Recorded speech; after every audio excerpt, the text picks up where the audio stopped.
Hi, I'm Bill Moore, the author of More Memories of an Okie Boomer, and I'm going to read you my first chapter, Me Heap Big Bow Hunter. When I wasn't being a sheriff cowboy kicking Black Bart's Batuskis and roping stampeding cows, I was showing off my Potawatomi Indian heritage. When I was 4 or 5, that meant roaming the vast prairie at 851 Nebraska Street in Norman, wearing my Indian headdress and killing buffalo with my trusty bow and arrow. I think bow and arrow sets cost about $1, and the return on Mom's investment was huge.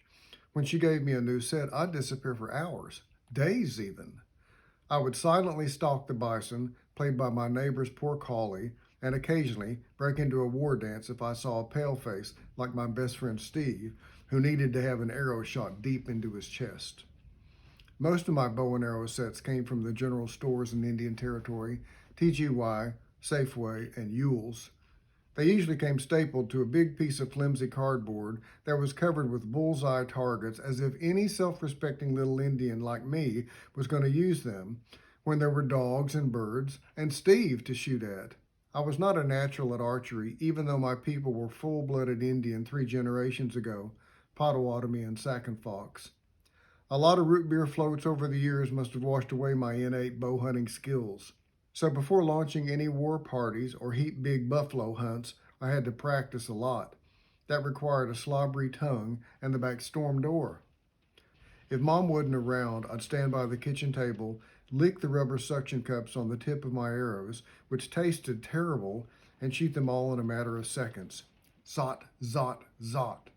On a good day, I could stick all 3 arrows on the storm door glass before Mom would unceremoniously boot me out of the house after announcing to no one particular, "I just washed that glass door." I'd quickly pop the arrows off the glass, leaving behind awesome spit circles that warned all pale faces, including my mom, how dangerous this little Indian was.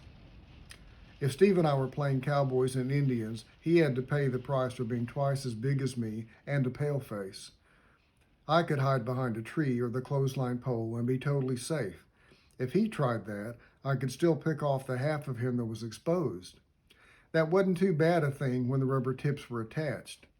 But when you removed the little staples that held the rubber tips on, the arrows became a whole lot deadlier. "They might put somebody's eye out," Mom would shout loudly, seizing my bow and arrow and banishing us to my jailhouse bedroom. Again. But that wasn't all bad, because a trained Indian brave was still very dangerous. He had heavy rubber knives and tomahawks hidden away that could be hurled quite some distance or savagely used in hand-to-hand combat. You might think those were reasonably safe toys, and you would be half right. My tomahawks had flimsy rubber heads that were completely safe and thus totally pathetic. But my heavy rubber knives made by Ohio art could kill just about anything. So if, say, Steve and I got into a serious knife fight, we'd leave big white slash marks on each other's skin, and those marks would soon turn blood red, which was awesome. One time I snuck up behind Steve while telling him, "Okay, the Indian is now sneaking up behind the cowboy, and he doesn't know it, so stand still." I leaped on his back and slashed his throat good and proper, too good in fact, since it actually broke the skin. It didn't bother Steve that much, but my mom about had a hernia. She arrested all the rubber knives and tomahawks, along with every other boy toy that could possibly use to cut, stab, or bludgeon your best friend. It was so unfair.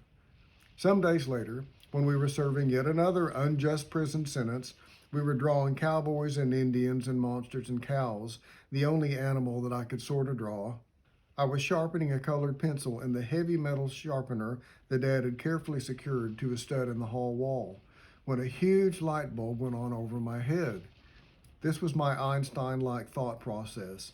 This is a powerful pencil sharpener made of heavy metal. It really, really sharpens pencils well. Pencils are made of wood. Arrows are also made of wood. So when Mom unarrests my arrows, I could remove the suction cup tips and sharpen the wooden shafts in the pencil sharpener, and I bet the super sharp arrows could penetrate the thick hides of any animal on the planet. So I probably shouldn't shoot Steve or the neighbor's dog, but my bozo the clown punching bag in the backyard would be the perfect enemy. Bozo, the inflatable clown, was a life-size punching bag that had a weighted bottom. He'd stand right back up even if you poleaxed him with a baseball bat, which I did a lot. So Bozo would be the perfect bad guy to shoot with super sharp arrows, right?